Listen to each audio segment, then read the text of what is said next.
Hello everyone, welcome to IQ Tab. आज हम Indian polity Laxmikant का चैप्टर 17 जो कि है प्रेसिडेंट को हम करेंगे। कल की वीडियो में हमने पावर एंड फंक्शंस जो है प्रेसिडेंट के उनको डिस्कस किया था। 7 फील्ड में हमने उनके पावर्स को देखा। पहला executive power, legislative power, financial powers, judicial power, diplomatic powers, military powers, emergency powers. इसके बाद हमने डिस्कस किया था वीटो पावर प्रेसिडेंट के क्या है। तो उसमें हमने देखा था हमारे कॉन्स्टिट्यूशन के अंदर प्रेसिडेंट को 3 वीटो पावर मिल रखी है। एब्सोल्यूट वीटो है, सस्पेंसिव वीटो है और एक पॉकेट वीटो है। अब हम इसके आगे का कंटिन्यू करते हैं। तो हमारा आज का टॉपिक है सबसे पहला presidential veto over state legislation, यानी स्टेट लेजिस्लेचर से जब कोई बिल पास होता है तो उस केस में प्रेसिडेंट के पास कौन कौन से वीटो पावर है, किस तरीके से यूज़ कर सकते हैं, वो हम देखते हैं।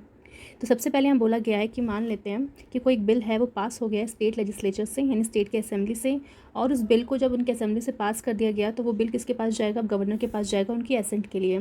ठीक है। अब गवर्नर चाहे तो वो उस पर अपनी एसेंट दे सकते हैं या फिर प्रेसिडेंट के लिए भेज सकते हैं। तो यहाँ पे लिखा हुआ है कि जब बिल गवर्नर के पास जाएगा तो गवर्नर के पास कौन कौन से ऑल्टरनेटिव्स है। पहला कि या तो वो उस बिल में अपनी एसेंट दे दे, अगर बिल को एसेंट मिल जाएगा इट मीन्स वो बिल अब एक्ट बन सकता है, या फिर वो बिल को विदहोल्ड कर दे। अगर विदहोल्ड कर लेंगे तो बिल पूरी तरह से कैंसिल हो जाएगा, वो एक्ट नहीं बन पाएगा, या फिर वो बिल को रिटर्न कर दे। ठीक है। मनी बिल के केस में रिटर्न नहीं कर सकते स्टेट लेजिस्लेचर को, बिकॉज मनी बिल जब भी मतलब लेजिस्लेचर के पास आता है तो वो प्रायर रिकमेंडेशन से आता है गवर्नर की। ठीक है। तो मनी बिल के केस में वो रिटर्न नहीं कर सकते लेजिस्लेचर को, बट नॉर्मल ऑर्डिनरी बिल है तो उस केस में वो रिटर्न कर देंगे कि कंसिडर किया जाना चाहिए स्टेट लेजिस्लेचर के द्वारा। चौथा उनके पास ऑल्टरनेटिव ये है कि वो रिजर्व कर दे इस पर्टिकुलर बिल को for the consideration of president. ठीक है। तो ये ऑप्शंस जो है हमारे गवर्नर के पास है अगर कोई भी बिल स्टेट लेजिस्लेचर से पास होता है। और इसके बाद का प्रोसेस तो कल की वीडियो में मैंने बताया था कि प्रेसिडेंट अब क्या करेंगे, या प्रेसिडेंट के पास अगर बिल रिजर्व कर दिया गया गवर्नर के द्वारा तो प्रेसिडेंट के पास ऑप्शन ये है कि वो बिल को एसेंट कर दें। ठीक है। एसेंट कर देंगे तो बिल एक्ट बन जाएगा, या फिर वो विदहोल्ड कर सकते हैं। अगर विदहोल्ड करेंगे तो बिल पूरी तरह से कैंसिल हो जाएगा, या फिर वो उस बिल को रिटर्न कर सकते हैं लेजिस्लेचर को कि आप फर्दर इसको कंसिडर करिए, जो भी चेंजेस वगैरह कहा है उस चेंजेस को करिए। अब स्टेट लेजिस्लेचर अगर मान लो कुछ चेंजेस के साथ या विदाउट चेंजेस के साथ अगर मान लो बिल को प्रेसिडेंट को देती है वापस, तो इस केस में प्रेसिडेंट यहाँ पे कह सकते हैं ऑब्लिगेशन नहीं है यहाँ पे प्रेसिडेंट के पास कि उन्हें उस बिल पे एसेंट देनी है।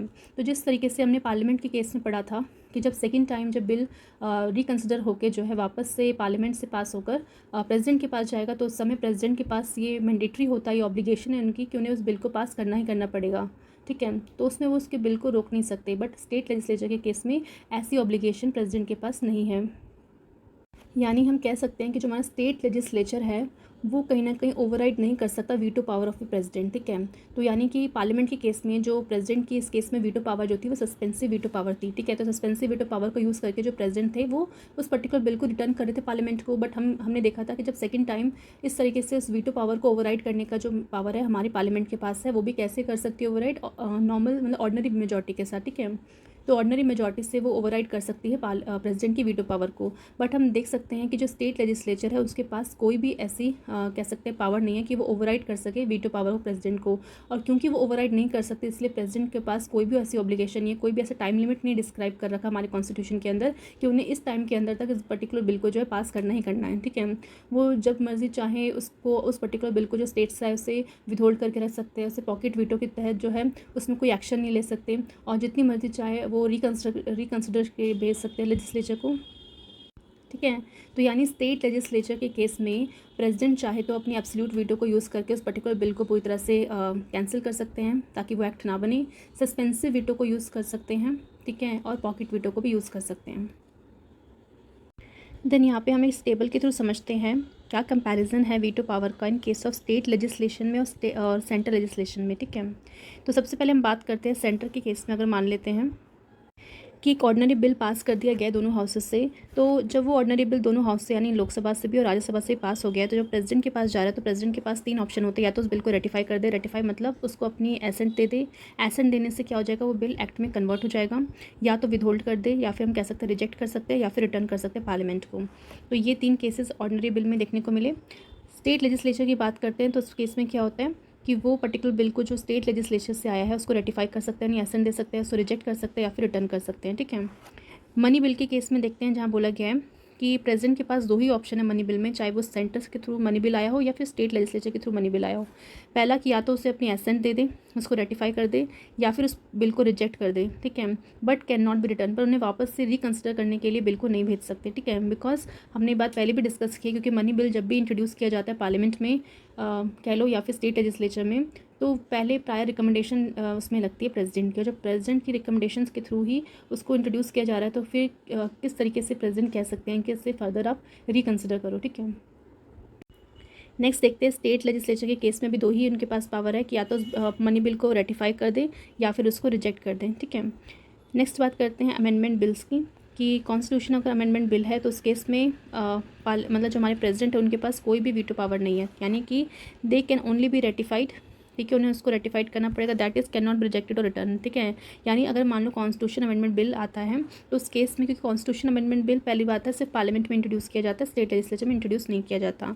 अब पार्लियामेंट ने दोनों हाउसेज से पास हो गया तो प्रेसिडेंट के पास सिर्फ एक ही ऑप्शन है कि उन्हें उस चीज़ के अमेंडमेंट बिल पर अपनी सहमति देनी पड़ेगी, यानी उसे रेटिफाई करना पड़ेगा, ना ही वो उसको रिजेक्ट कर सकते हैं और ना ही वापस से रिकन्सिडरेशन करने के लिए पार्लियामेंट को भेज सकते हैं, ठीक है। वहीं हम बात करें स्टेट लेजिस्लेचर में, तो constitution amendment bill can not be introduce in the state legislature, ठीक है। तो ये हमने यहाँ पे डिफरेंस देख लिया है। नेक्स्ट है topic ordinance making power of the president, ठीक है। तो प्रेसिडेंट के पास एक और पावर है कि वो ऑर्डिनेंस को इशू कर सकते हैं। तो हमारे कॉन्स्टिट्यूशन के अंदर जो आर्टिकल 123 है उसके थ्रू ये जो पावर है प्रेसिडेंट को दी गई है कि वो प्रोमलगेट कर सकते हैं ऑर्डिनेंस को during the recess of the parliament, यानी जब पार्लियामेंट अपने सेशन में नहीं होगी तो उस टाइम पे कोई पर्टिकुलर लॉ पास नहीं हो सकता, बिकॉज पार्लियामेंट सेशन में नहीं है। तो इस केस में मान लो दो केस हो सकते हैं, या तो लोकसभा सिर्फ सेशन में नहीं हो, राज्यसभा हो, या फिर लोकसभा डिसॉल्व हो रही हो सिर्फ राज्यसभा हो, या फिर लोकसभा राज्यसभा दोनों ही नहीं हो। तो इन केसेस में क्या होगा, लॉ पास नहीं कर पाएंगे, क्योंकि लॉ बनाने के लिए दोनों हाउसेस का होना ज़रूरी होता है, ठीक है। अगर एक हाउस है दूसरा हाउस नहीं है, या फिर दोनों हाउसेस नहीं है, तो उस केस में अगर मान लो कुछ ऐसी एक्स्ट्रॉर्डनरी कंडीशन हो गई है कि उस पर्टिकुलर लॉ को लाना ज़रूरी है, तो हमारे जो प्रेसिडेंट है उनके पास पावर है कि वो ऑर्डिनेंस इशू कर सकते हैं उससे, ठीक है। और दिस ऑर्डिनेंस का सेम फोर्स रहेगा, इफेक्ट रहेगा एज एक्ट ऑफ पार्लियामेंट, ठीक है। तो जिस पर्टिकुलर एक्ट पार्लियामेंट के द्वारा पास किया जाता है तो उसकी जो वैल्यू रहती है वो सेम वैल्यू जो होगी ऑर्डिनेंस की भी होगी। मतलब कोई भी पर्सन इस तरीके से नहीं कह सकता कि भाई हम तो ऑर्डिनेंस जो है उसको फॉलो नहीं करेंगे बिकॉज ये पार्लियामेंट के द्वारा कोई ना पास हुआ है। तो आपको याद रखना है कि उसका इफेक्ट जो होगा सेम होगा, जिस तरह से पार्लियामेंट के द्वारा जो एक्ट पास किया जाता है तो ऑर्डिनेंस का भी उसी सेम इफेक्ट होगा। बट डिफरेंस एक एक्ट में और ऑर्डिनेंस में यही है कि जो ऑर्डिनेंस है वो एक छोटे टाइम पीरियड तक ही आता है, यानी एक टेम्प्रेरी पीरियड तक ही वैलिड रहेगा। अगर मान लो उसको फिर आपको इफेक्ट में लाना है या फिर आप चाहते हो कि वो काफ़ी टाइम तक रहे, तो उसको आपको जब भी आपके पार्लियामेंट में दोनों हाउसेस जो होंगे सेशन में होंगे, तो दोनों हाउसेस से पास करवाना ज़रूरी है। और जैसे ही वो पास करवा देंगे उन दोनों हाउसेस से उस ऑर्डिनेंस को, तो फिर एक्ट बन जाएगा, ठीक है। तो ये डिफरेंस आपको देखने को मिलेगा ऑर्डिनेंस और एक्ट में। नेक्स्ट यहाँ पे बताया गया है कि जो ऑर्डिनेंस मेकिंग पावर होती है मोस्ट इंपॉर्टेंट लेजिस्लेटिव पावर है। मतलब ऑल्दो प्रेसिडेंट के पास और भी लेजिस्लेटिव पावर है, बट उन सभी लेजिस्लेटिव पावर्स में सबसे इंपॉर्टेंट पावर जो कह सकते हैं प्रेसिडेंट के पास जो है वो है ऑर्डिनेंस को इशू करने की पावर, ठीक है। एंड इस पावर को ऐसा नहीं है कि वो कभी भी यूज़ कर दे, नो, सिर्फ अनफोर्सिन या फिर अर्जेंट मैटर्स होगा तभी वो उस पावर को यूज़ कर सकते हैं। But the exercise of this power is subject to following limitations, ठीक है। बट कुछ लिमिटेशंस हमारे कॉन्स्टिट्यूशन ने ऐड कर रखी है सो दैट उस पर्टिकुलर लिमिटेशन के दायरे में रहकर जो है प्रेसिडेंट इस पावर का यूज़ कर सके।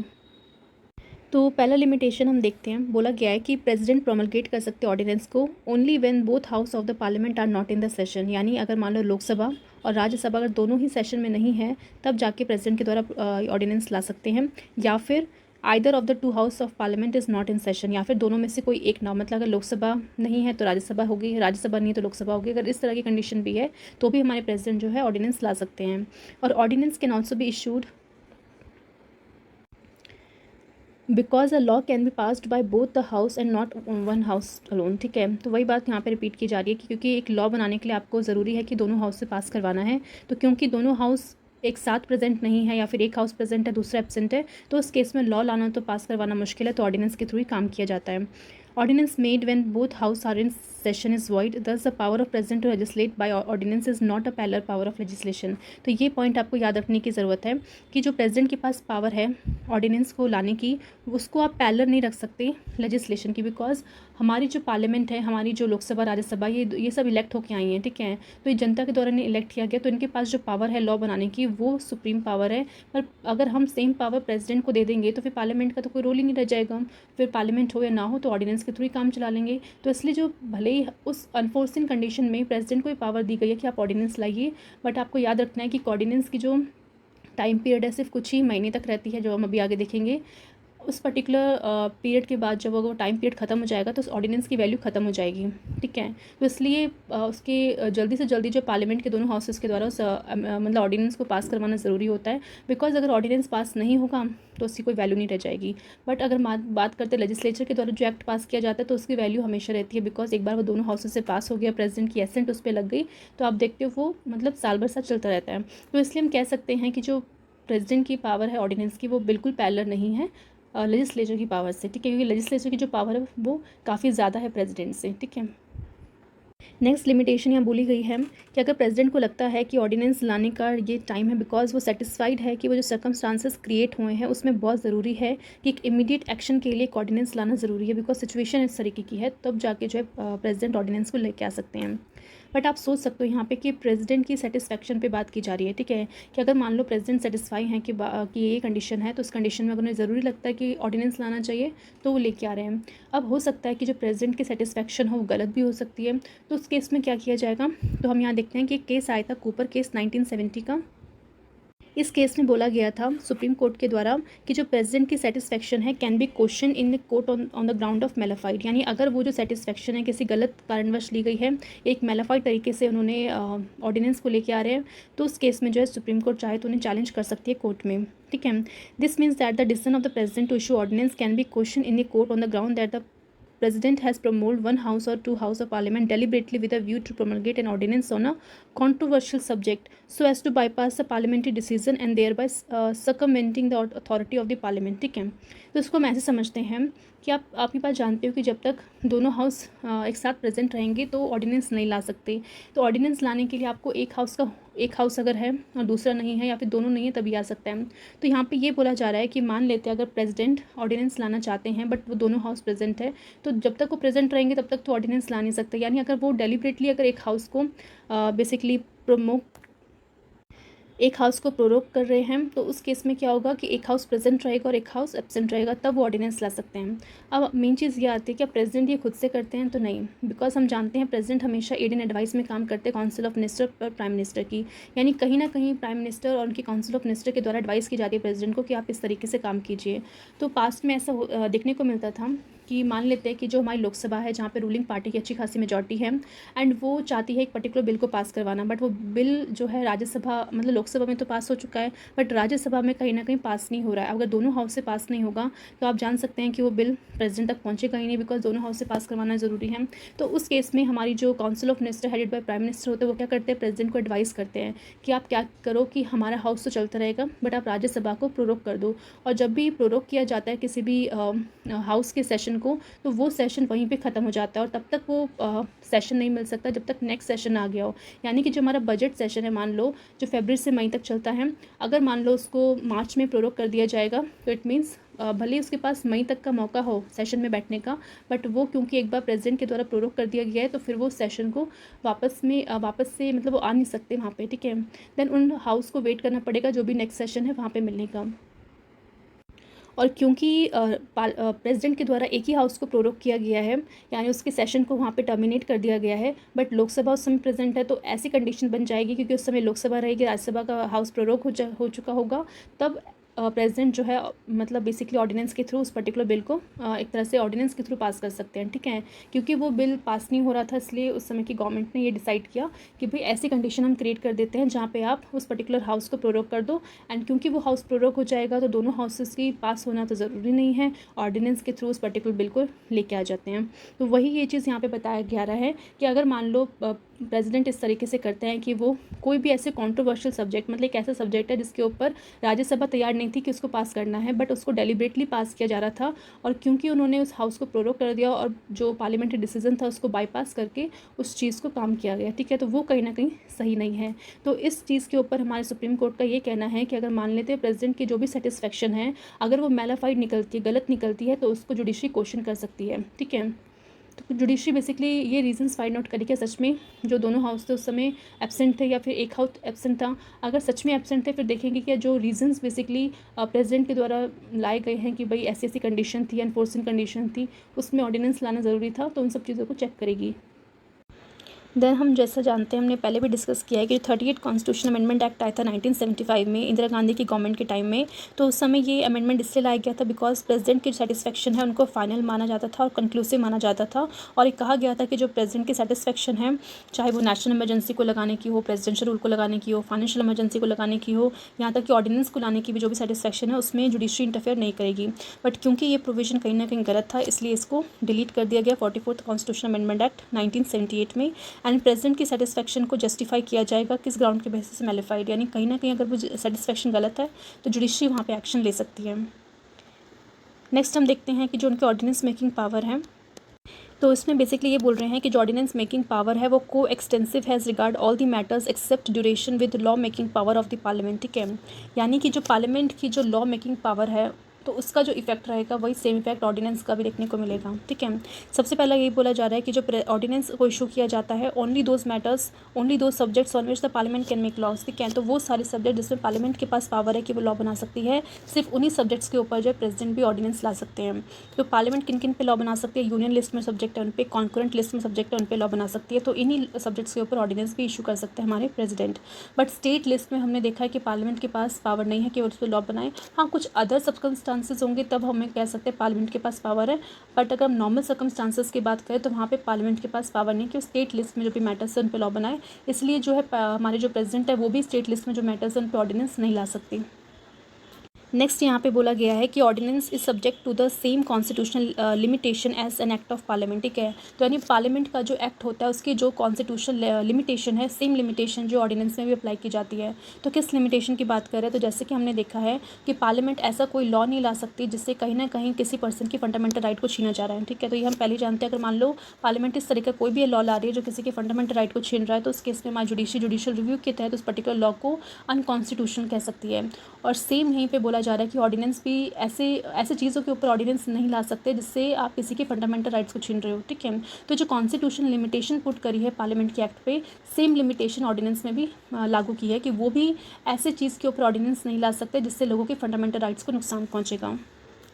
देन आप यहाँ देख सकते हो definition of law content in article 13 expressively include ordinance. ठीक है, तो जब हमने फंडामेंटल राइट्स के चैप्टर में हमने देखा था आर्टिकल 13 में, तो वहाँ पे आपने एक लॉ वर्ड सुना था। उस लॉ में आपने देखा था उस लॉ की डेफिनेशन में बहुत सी चीज़ें आती हैं, जैसे आपका ऑर्डिनरी लॉ आता है या फिर कॉन्स्टिट्यूशनल लॉ आता है। तो उसमें एक और चीज़ आपने देखा होगा ऑर्डिनेंस। ठीक है, तो याद रखना कि उस लॉ की डेफिनेशन में ऑर्डिनेंस को भी इंक्लूड किया गया है। ठीक है, तो ये काफ़ी इंपॉर्टेंट फैक्ट है। और इसमें इसका मेन पर्पस ये था कि इस डेफिनेशन में ऑर्डिनेंस को इंक्लूड करने का कि क्योंकि हम जानते हैं कि जो लॉ की डेफिनेशन में जो जो चीज़ें आती हैं वो चीज़ें अगर मान लो हमारे कॉन्स्टिट्यूशन के बेसिक स्ट्रक्चर को नुकसान पहुंचा रही है या फिर लोगों के फंडामेंटल राइट्स को नुकसान पहुंचा रही है, तो कहीं ना कहीं उस पर्टिकुलर लॉ को जो है जुडिशरी देखेगी और अपना जुडिशियल रिव्यू करेगी। अगर उन्हें लगता है कि सच में लोगों के फंडामेंटल राइट्स का नुकसान हो रहा है, कॉन्स्टिट्यूशन का जो बेसिक स्ट्रक्चर है उसका नुकसान हो रहा है, तो उस पर्टिकुलर लॉ को वो बेसिकली खारिज कर सकती है, उसको नल एंड वॉइड कर सकती है। तो यही एक कारण था कि ऑर्डिनेंस को भी इस लॉ के डेफिनेशन में लाने का, ताकि सेम लिमिटेशन ऑर्डिनेंस में भी लगाई जा सके कि अगर वो भी किसी बेसिक स्ट्रक्चर को नुकसान पहुंचा रहा है, लोगों के फंडामेंटल राइट्स को नुकसान पहुंचा रहा है, तो उसको भी हमारी जुडिशरी जो नल एंड वॉइड कर सकती है। देन यहाँ पे देखने को मिलेगा कि जब ऑर्डिनेंस को इशू किया गया था प्रेसिडेंट के द्वारा ड्यूरिंग द रिसेस टाइम पे, जब पार्लियामेंट रिसेस में थी, तो जैसे ही वापस से रीअसेंबल होगी दोनों की दोनों, तो उस पर्टिकुलर ऑर्डिनेंस को पार्लियामेंट के सामने रखा जाएगा। ठीक है, यानी दोनों हाउसेस के सामने, लोकसभा राज्यसभा में प्रेसिडेंट जो इस ऑर्डिनेंस को रखेंगे और उस ऑर्डिनेंस को दोनों हाउसेस के द्वारा पास करवाना ज़रूरी है। ठीक है, अगर मान लो दोनों हाउसेस के द्वारा पास नहीं होता है तो वो एक्ट नहीं बनेगा। अगर दोनों हाउसेस उस पर्टिकुलर ऑर्डिनेंस को पास कर दी थी तो बाद में जाके एक्ट बन जाएगा। देन यहाँ बोला गया parliament take no action at all, मतलब दोनों हाउसेस कोई भी एक्शन नहीं ले रहे हैं, तो ordinance ceases to operate on expiry of 6 week from the reassembly of a parliament. ठीक है, यानी जैसे ही पार्लियामेंट के जो मान लेते हैं लोकसभा राज्यसभा जिस दिन भी असेंबल हुए, रीअसेंबल हुए, तो उस पर्टिकुलर दिन से 6 हफ्तों का टाइम यानी 6 वीक का टाइम जो है नोट किया जाएगा। उन 6 वीक के अंदर जो है आप दोनों हाउसेस से उस पर्टिकुलर ऑर्डिनेंस को पास करवाना ज़रूरी है। अगर मानते हैं कि दोनों ने कोई एक्शन नहीं लिया, मतलब ऑर्डिनेंस का क्या करना है कुछ भी नहीं बोला, तो 6 हफ्ते बाद ऑटोमेटिकली वो टर्मिनेट हो जाएगा, मतलब वो पर्टिकुलर ऑर्डिनेंस जो होता है वो ख़त्म हो जाएगा। ठीक है, अगर दोनों ही हाउस कोई एक्शन नहीं लेते हैं तब। नेक्स्ट कंडीशन ये है कि अगर मान लेते हैं दोनों ही हाउस ने एक रेजोल्यूशन पास कर दिया कि हमें इसे डिसअप्रूव करना है, कि ऑर्डिनेंस जो प्रेसिडेंट लेके आए हैं उसको डिसअप्रूव करना है, तो उस केस में क्या होगा, फिर वो डिसअप्रूव हो जाएगा, यानी वो ऑर्डिनेंस ख़त्म हो जाएगा। ठीक है, तो और आपको याद रखना है कि मान लेते हैं जिस दिन पार्लियामेंट मिली, उस पार्लियामेंट के मिलने से 6 हफ्तों तक का टाइम होता है दोनों हाउसेस के पास कि वो अप्रूव कर दें। मान लेते हैं 6 हफ्तों से जस्ट पहले ही उन्होंने इस तरह का, मतलब जैसे ही वो आए तुरंत उन दोनों हाउसेस ने एक रेजोल्यूशन पास करवाया कि इस ऑर्डिनेंस को हमें ख़त्म करना है। ठीक है, तो भले ही उनके पास 6 हफ्तों का टाइम बचा, अगर उससे पहले वो रेजोल्यूशन, इस तरीके का रेजोल्यूशन ला दे कि उन्हें उस ऑर्डिनेंस को डिसअप्रूव करना है, तो वो बेसिकली ऑर्डिनेंस ख़त्म हो जाएगा। तो ये हमने कुछ 3 तरीके देख लिए। पहला कि जो प्रेसिडेंट उन्हें दोनों हाउसेस के सामने रखना पड़ेगा 6 हफ्तों के अंदर, जो भी असेंबल होंगे उसके 6 हफ्तों के अंदर दोनों के द्वारा अप्रूव करवाना ज़रूरी है। नेक्स्ट, अगर मान लो दोनों हाउसेस कोई एक्शन नहीं लेंगे तो ऑटोमेटिकली 6 हफ्तों के बाद तो वैसे भी वो खत्म हो जाएगा ऑर्डिनेंस। नेक्स्ट है 6 हफ्तों का टाइम है, बट उससे पहले अगर वो रेजोल्यूशन लेके आ जाते हैं कि उस पर्टिकुलर ऑर्डिनेंस को ख़त्म करना है, तो भी वो खत्म हो जाएगा। ठीक है, अब यहाँ पे आपको एक कन्फ्यूजन आ रही होगी कि 6 मतलब जब ज़रूरी नहीं है कि जो लोकसभा राज्यसभा एक ही दिन में आके रीअसेंबल हो। ठीक है, हो सकता है कि जो लोकसभा है मान लो 1 सितंबर को आके मिल रही है, और जो हमारी राज्यसभा है मान लेते हैं 15 सितंबर से उसका सेशन शुरू हो रहा है। ठीक है, ज़रूरी नहीं है दोनों का सेम टाइम पे सेम सेशन शुरू हो। तो इस केस में हम कब से काउंट करेंगे कि 6 हफ्तों का टाइम उनके पास है। तो यहाँ पे आपको बोला गया है कि if the house of parliament are summoned, मतलब जब वो आ रही है तो रीअसेंबल जब हो रही है वो डिफरेंट डेट में, अगर मान लो रीअसेंबल हो रही है तो जो पीरियड है 6 वीक का, उसको कैलकुलेट किया जाएगा from the later of those date, यानी जो भी हाउस सबसे लास्ट में आया है उस पर्टिकुलर हाउस की जो भी डेट है वहाँ से 6 हफ्ते गिरा जाएगा। तो भले ही आपकी लोकसभा 1 सितंबर को आई हो सेशन में, पर राज्यसभा आपकी 15 सितंबर से आई है, तो 15 सितंबर से वो पर्टिकुलर टाइम जो है स्टार्ट हो जाएगा। फिर 15 सितंबर से लेकर जो भी 6 हफ्ते हैं उस पर्टिकुलर 6 हफ्तों के अंदर जो है दोनों हाउसेस के द्वारा उस पर्टिकुलर ऑर्डिनेंस को पास करवाना ज़रूरी है। ठीक है, तभी वो एक्ट बन पाएगा। नेक्स्ट यहाँ पे बोला गया है कि जो मैक्सिमम लाइफ अगर हम कैलकुलेट करें ऑर्डिनेंस की कितनी होती है, तो यहाँ पे आपको देखने को मिलेगा 6 महीने। ठीक है, प्लस 6 वीक। ठीक है, अब यहाँ पे 6 वीक तो हमें समझ में आ गया कि जब भी दोनों हाउस असेंबल होंगे तो वहाँ से 6 वीक काउंट किया जाएगा। बट यहाँ पे 6 मंथ का क्या लॉजिक है, तो 6 मंथ का लॉजिक ये है कि जो दो सेशन होते हैं, जैसे मान लेते हैं आपका बजट सेशन है, देन विंटर सेशन है, तो कोई भी 2 सेशन के बीच का जो मैक्सिमम गैप होना चाहिए वो 6 मंथ का होना चाहिए। तो क्योंकि अगर मान लेते हैं अगर पार्लियामेंट का एक हाउस एक पर्टिकुलर सेशन में, मान लो बजट सेशन में वो था, बट क्योंकि वो उस समय वो सेशन ख़त्म हो गया और वो ऑर्डिनेंस आ गया उस टाइम पे, तो जो भी नेक्स्ट सेशन होगा आपका, तो बजट के बाद आपका मानसून सेशन आता है, तो मानसून सेशन और बजट सेशन में कितने मंथ का डिफरेंस होता है, 6 मंथ का डिफरेंस होता है। तो उसी डिफरेंस, क्योंकि मैक्सिमम 6 मंथ से ज़्यादा डिले नहीं होना चाहिए 2 सेशन के बीच में, तो इसलिए यहाँ पे 6 मंथ को ऐड किया गया है। और 6 हफ्ते की जब वो रीअसेंबल हो जाएंगे तो 6 हफ्ते उनको दिए जाएंगे। तो इसलिए एक पर्टिकुलर ऑर्डिनेंस जब भी हमारे प्रेसिडेंट लेके आते हैं तो उसकी मैक्सिमम लाइफ जो होती है उस ऑर्डिनेंस की वो 6 हफ्ते प्लस 6 वीक होती है। ठीक है, देन यहाँ पे बोला गया if an ordinance is allowed to lapse without being placed before parliament, यानी पार्लियामेंट में दोनों हाउसेस के सामने रखने से पहले वो लैप्स हो रहा है, then the act done and completed under it, मतलब जो भी काम किया गया उसके अंदर before it ceases to operate it remain fully valid और इफेक्टिव, यानी जो भी पर्टिकुलर मतलब मान लेते हैं जो ऑर्डिनेंस लाया गया था उस ऑर्डिनेंस के द्वारा जो भी काम किए गए होंगे, जो भी एक्शंस किए होंगे, जो भी एक्ट किए होंगे, तो उस पर्टिकुलर एक्ट को आप ये नहीं कह सकते कि वो वैलिड नहीं है। ठीक है, तो उस दौरान जो भी काम किया गया उसको वैलिड माना जाएगा, उसको इफेक्टिव माना जाएगा। नेक्स्ट यहाँ पे कहा जा रहा है कि जो प्रेसिडेंट जो है विड्रॉ कर सकते हैं ऑर्डिनेंस को एट एनी टाइम, मतलब किसी भी टाइम अगर प्रेसिडेंट को लगता है कि भाई अब इसकी ज़रूरत नहीं है तो उस टाइम पे वो उसको विड्रॉ कर लेंगे ऑर्डिनेंस को। देयरफॉर हम कह सकते हैं जो उनके पास पावर है ऑर्डिनेंस मेकिंग की इज़ नॉट डिस्क्रिशनरी पावर नहीं है। डिस्क्रिशनरी पावर वो पावर होती है जहाँ पे वो अपने मन के अकॉर्डिंग जो चाहे कर सकते हैं। ठीक है, बट हम यहाँ पे देखेंगे कि ही कैन प्रोमलगेट और विड्रॉ एन ऑर्डिनेंस। ठीक है, अगर मतलब जो भी ऑर्डिनेंस वो प्रोमलगेट कर रहे हैं, मतलब जो ऑर्डिनेंस लेके आ रहे हैं या फिर उस ऑर्डिनेंस को विड्रॉ किया जा रहा है, वो अपनी मर्जी से नहीं कर रहे, वो किसकी एड एंड एडवाइस में करेंगे, council of minister headed by prime minister. तो इसलिए हम कह सकते हैं कि जो ऑर्डिनेंस मेकिंग पावर है प्रेसिडेंट की वो डिस्क्रिशनरी पावर नहीं है, बिकॉज उन्हें उस ऑर्डिनेंस को जब भी वो लेके आ रहे हैं उसको या फिर उसको रिमूव भी कर रहे हैं, दोनों ही टाइम उन्हें council of minister headed by prime minister से एक बार एडवाइस लेके करना पड़ेगा। अपनी मर्जी से वो नहीं कर सकते, ना ही अपनी मर्जी से वो ऑर्डिनेंस लेके आ सकते हैं, ना ही अपनी मर्जी से वो उस ऑर्डिनेंस को विड्रॉ कर सकते हैं। नेक्स्ट यहाँ पे बताया जा रहा है कि जो ऑर्डिनेंस जो होता है लाइक एनी अदर लेजिस्लेशन, यानी पार्लियामेंट के द्वारा जो लेजिस्लेशन किया जाता है, एक्ट लाया जाता है, सेम जो होता है ऑर्डिनेंस के साथ भी आप देखने को मिलेगा कि वो भी रेट्रोस्पेक्टिवली जो इफेक्ट में आ सकता है। यानी पार्लियामेंट जब किसी पर्टिकुलर एक्ट को पास करती है तो उस एक्ट को अगर उसने लिखा हुआ मेंशन किया है कि वो रेट्रोस्पेक्टिवली इफेक्ट में आएगा, रेट्रोस्पेक्टिवली मतलब एक पर्टिकुलर डेट मेंशन कर दी जाती है, वो डेट जो होती है पास्ट की होती है। ठीक है, मान लो आज जून 2022 में ठीक है, मान लेते हैं वो एक्ट आया है, बट उसको इफेक्ट में कब ला रहे हैं, 2000 से, कि वो 2000 से जो है मतलब इस पर्टिकुलर डेट से वो इफेक्ट में आ जाएगा। तो सिमिलरली बात की जा रही है ऑर्डिनेंस की भी, ये ऑर्डिनेंस को भी आप रेट्रोस्पेक्टिवली इशू कर सकते हो, उसको बेसिकली लागू कर सकते हो। ठीक है, कि बैक में जाके जो भी डेट होगी उस डेट को आप मेंशन कर दोगे ऑर्डिनेंस में, तब से वो लागू हो जाएगी।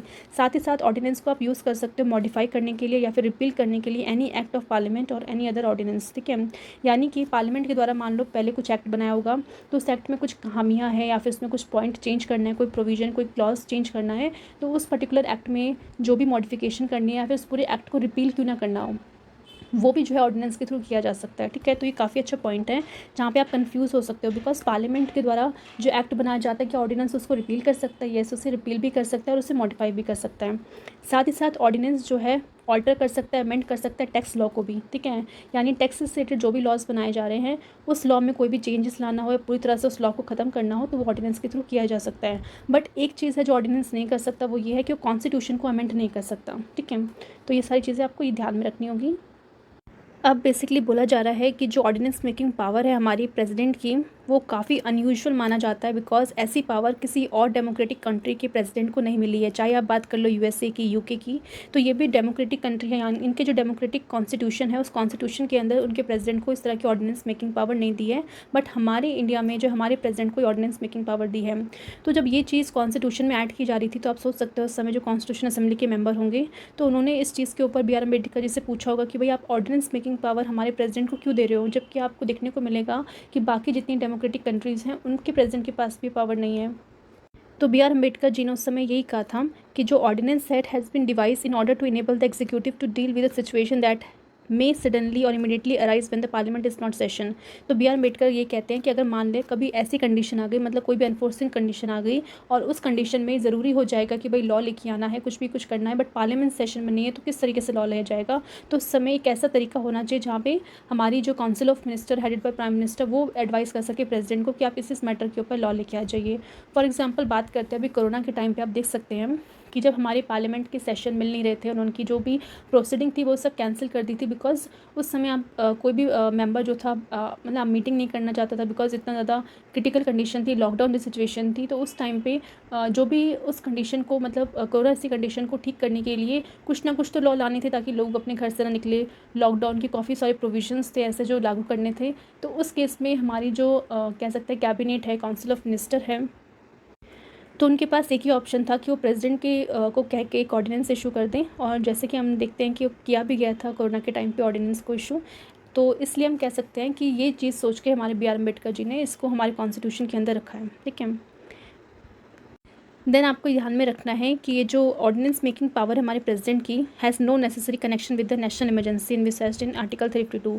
तो आर्टिकल 352 के अंदर हमने देखा था कि नेशनल इमरजेंसी के बारे में बात की गई है। तो ऐसा ज़रूरी नहीं है कि अगर हमारे देश में वॉर लाइक सिचुएशन है या फिर आर्म्ड रिबेलियन है या फिर एक्सटर्नल एग्रेशन हो रहा है या नेशनल इमरजेंसी लगी हुई है, तो उस केस में ही हमारे प्रेसिडेंट ऑर्डिनेंस ला सकते नहीं। ऐसा बिल्कुल नहीं है। नॉर्मल केसेस में भी जब हमारी पार्लियामेंट सेशन में नहीं होगी तो भी प्रेसिडेंट जो ऑर्डिनेंस लेके आ सकते हैं। तो इस चीज़ से आपको कन्फ्यूज़ नहीं होना है कि ऑर्डिनेंस सिर्फ नेशनल इमरजेंसी केस में लाया जा सकता है, नहीं। ठीक है, अब हम बात करते हैं जो रूल्स है लोकसभा के। Require that whenever a bill seeking to replace an ordinance is introduced in the house. यानी कि अगर मान लो प्रेसिडेंट ने ऑर्डिनेंस को बनाया और ऑर्डिनेंस को बनाने के बाद जब हमारी दोनों हाउसेस रीअसेंबल हुई तो उन्होंने दोनों हाउसेस के द्वारा उसको पास करवाना ज़रूरी है। तो पास करवाने के लिए आप क्या करोगे, उस ऑर्डिनेंस को दोनों हाउसेस के सामने रखोगे, साथ साथ आपको एक स्टेटमेंट भी अटैच करनी देनी पड़ेगी। उस स्टेटमेंट में क्या लिखा होगा, वो सर्कमस्टांसेस मेंशन किए होंगे जिस सर्कमस्टांसेस में हमारी जो काउंसिल ऑफ मिनिस्टर है headed by the prime minister को लगा हो कि भाई इस सिचुएशन को टैकल करने के लिए ऑर्डिनेंस लाना ज़रूरी है। ठीक है, तो उस पर्टिकुलर ऑर्डिनेंस को पास तभी कर सकते हैं दोनों हाउस जब उसके साथ एक स्टेटमेंट आपको मतलब देनी पड़ेगी प्रेसिडेंट को, जिसमें मेंशन किया जाएगा कि क्या सच में उस टाइम ऐसे क्रिटिकल कंडीशन थी जहाँ पे इस बेसिस के ऊपर जो उन्होंने डिसाइड किया कि यहाँ पे ऑर्डिनेंस लाना ज़रूरी है। देन आप देख सकते हो कि अभी तक ऐसा कोई भी केस जो है सुप्रीम कोर्ट के पास नहीं गया है regarding the promulgation of ordinance by the president. यानी प्रेसिडेंट के द्वारा जो भी ऑर्डिनेंस पास किए गए होंगे पास्ट में, तो उसके द्वारा कोई भी केस सुप्रीम कोर्ट पे नहीं गया है जो ये डिसाइड करे कि जो प्रेसिडेंट के द्वारा डिसीजन लिया गया था ऑर्डिनेंस को लाने का गलत था। ठीक है, बिकॉज कोई अगर गलत होता तो सुप्रीम कोर्ट जाके सुनती। तो इट मीन्स जो भी ऑर्डिनेंसेस पास किए गए होंगे पहले के प्रेसिडेंट ने, कहीं ना कहीं उनका जो रीज़न होगा वो सही रहा होगा, इसलिए सुप्रीम कोर्ट के पास वो केस कभी गया नहीं। बट यहाँ पे एक जजमेंट देखने को मिलेगा जो कि सुप्रीम कोर्ट के द्वारा दिया गया था। इसका नाम था डीसी वाधवा केस 1987 में। तो ये जजमेंट काफ़ी रिलेवेंट है। क्यों? बिकॉज कोर्ट ने पॉइंट आउट किया था एक पर्टिकुलर टाइम, जैसे हम देख सकते हैं 1967 से लेकर 1981 के टाइम पे जो बिहार के गवर्नर थे उस टाइम पे, तो उन्होंने अपने टाइम पीरियड पे कम से कम 256 ऑर्डिनेंसेस को प्रोमलगेट किया, यानी 256 टाइम्स वो ऑर्डिनेंस लेके आए।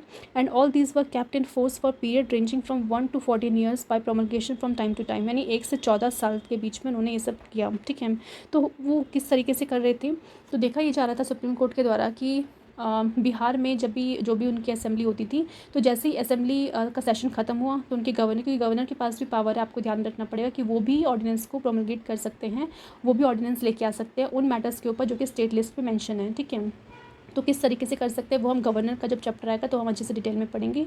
तो अभी बस आपको ये ध्यान रखना है कि स्टेट लिस्ट में जो जो सब्जेक्ट्स हैं उनके ऊपर गवर्नर बेसिकली ला सकते हैं ऑर्डिनेंस। कब ला सकता है? जब वहाँ की स्टेट की असेंबली जो है समय सेशन में ना हो।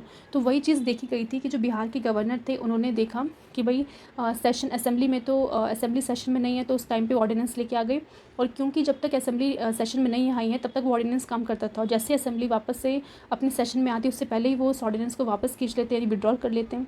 और ऐसा उन्होंने कई बार किया, वापस से असेंबली सेशन में गई तो ऑर्डिनेंस फिर से लेके आ गए, जैसे उसको वापस से सेशन में आना था तो उसको उससे पहले इसको विड्रॉ कर दिया गया।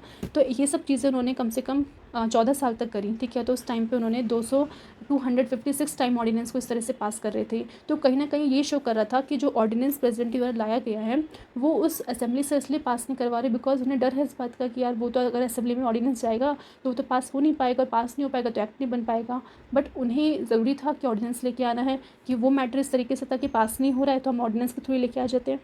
तो ये सब चीज़ें जब हमारे जुडिशरी ने नोटिस की तो उन्होंने एक ही चीज़ बोला कि अगर इस तरीके से आप ऑर्डिनेंस लेके आओगे एक ही मैटर के ऊपर बार बार ऑर्डिनेंस लाए जा रहे हो जब सेशन में नहीं है आपकी असेंबली, तो इसको कहीं ना कहीं वॉयलेशन माना जाएगा कॉन्स्टिट्यूशन का, बिकॉज आप कॉन्स्टिट्यूशन को वॉयलेट कर रहे हो। अगर वो ऑर्डिनेंस, क्योंकि ऑर्डिनेंस लाने का मेन पर्पज़ तब होना चाहिए जब आप कोई ऐसी एक्सेप्शन कंडीशन बन रखी है कि भाई असेंबली भी नहीं है और इतना इंपॉर्टेंट कंडीशन है कि आपको लॉ मतलब ऑर्डिनेंस लाना ज़रूरी पड़ गया है। बट आप यहाँ पे देख सकते हो कि ऐसी कोई एक्सेप्शनल कंडीशन भी नहीं है, फिर भी आप बार बार ऑर्डिनेंस लेके आ रहे हो, तो कहीं ना कहीं आप कॉन्स्टिट्यूशन को वॉयलेट कर रहे हो। तो इस तरह का अगर बार बार ऑर्डिनेंस लाया जाएगा तो सुप्रीम कोर्ट ने साफ कह दिया कि हम इसको स्टक डाउन कर देंगे। ठीक है, और लास्ट में सुप्रीम कोर्ट ने ये कहा कि जो ऑर्डिनेंस की जो पावर है वो कभी भी सब्स्टिट्यूट नहीं कर सकती legislative power of a state legislature, because state legislature के पास जो लॉ बनाने की पावर है उसको सब्स्टिट्यूट नहीं कर सकता ऑर्डिनेंस। ठीक है, ऑर्डिनेंस का काम सिर्फ यही है कि कुछ एक्सेप्शनल कंडीशन में ही गवर्नर या फिर हमारे प्रेसिडेंट उस पावर को यूज़ करके जो है ऑर्डिनेंस ला सकते हैं। ठीक है, इसका मतलब ये बिल्कुल नहीं है कि आप स्टेट लेजिस्लेचर से उनकी जो लेजिस्लेशन वाली पावर है वो छीन रहे हो और खुद ऑर्डिनेंस लेके आ रहे हो। ठीक है, तो इस टाइम पे ये जो कह सकते हैं केस आया था जिसने काफ़ी ज़्यादा इम्पैक्ट क्रिएट किया है हर एक गवर्नर के ऊपर। तब से हम देख सकते हैं कि कोई भी गवर्नर ने इस तरीके का काम नहीं किया है, अगर कुछ कंडीशन रही होगी क्रिटिकल तभी उन्होंने ऑर्डिनेंस को लेके आए हैं। तो ये केस काफ़ी इंपॉर्टेंट हो जाता है जिसे आप अपने मेंस पे भी कोट कर सकते हो, डीसी वाधवा केस 1987। नेक्स्ट है pardoning power of the president. यहाँ पे बताया गया है कि आर्टिकल 72 के अंदर कॉन्स्टिट्यूशन में प्रेसिडेंट को एम्पावर किया है कि वो ग्रांट कर सकते हैं pardon to a person who have been tried और convicted of any offence in all cases. ठीक है, तो यानी कि अगर मान लेते हैं कोई भी पर्सन कन्विक्ट पाया जाता है, ठीक है, या फिर उसे कोई सेंटेंस हो जाती है, तो उस केस में उसकी सज़ा कम करने के लिए या पूरी तरह से पार्डन करने के लिए, माफ़ करने के लिए प्रेसिडेंट के पास पावर है कि वो इस तरह की चीज़ें कर सकते हैं। अब किन केसेस में कर सकते हैं वो हम देखते हैं। पहला, अगर पनिशमेंट मिली है उस पर्सन को या सेंटेंस मिला हो ऐसे कोई ऑफेंस के द्वारा जो कि यूनियन लॉ में मेंशन है, यानी यूनियन लॉ में जो भी चीज़ क्राइम है उस क्राइम को उसने किया है और उस क्राइम के द्वारा उसको जो भी पनिशमेंट मिली है, जो भी सेंटेंस मिला है, उस ऑफेंस के तहत वो उसको माफ़ कर सकते हैं या फिर सज़ा कम कर सकते हैं।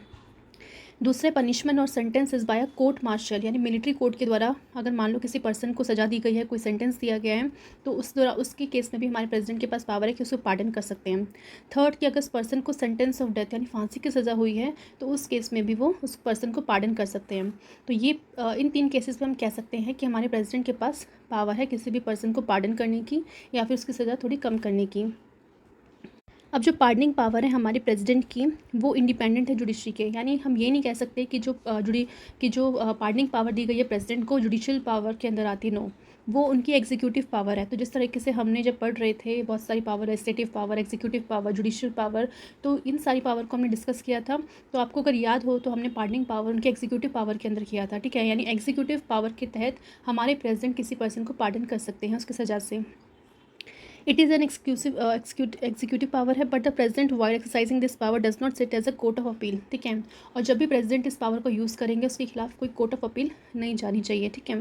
अब मेन चीज़ है कि हमारे कॉन्स्टिट्यूशन में इस तरह की पावर प्रेसिडेंट को देने की क्या ज़रूरत है, बिकॉज जुडिशरी ऑल्दो अच्छे से काम करते हैं, अगर किसी पर्सन को कोई भी सज़ा दे रही होगी, इट मीन सारे के सारे फैक्ट जानकारी दे रही होगी, तो फिर ऐसे क्या मतलब नौबत आ गई कि हमारे प्रेसिडेंट को इस तरह की पावर देनी पड़ी।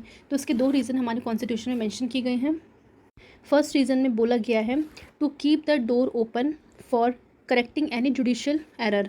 हो सकता है कि जुडिशरी से भी एरर हो जाए कि उसने कोई भी फैक्ट या फिर कोई भी लॉ को अच्छे से ध्यान में ना रखा हो, सबूत अच्छे से उसने ना देखी हो, और उसके बिना पर अगर उसने किसी पर्सन को कोई गलत सज़ा दे दी है या फिर उसने जो क्राइम किया है उससे ज़्यादा सज़ा दे दी है, तो उस केस में हमारे प्रेसिडेंट के पास पावर है कि वो उस गलतियों को, वो जो एरर हुआ है जुडिशरी से, उसको करेक्ट कर सकते हैं अपनी पार्डनिंग पावर को यूज़ करके।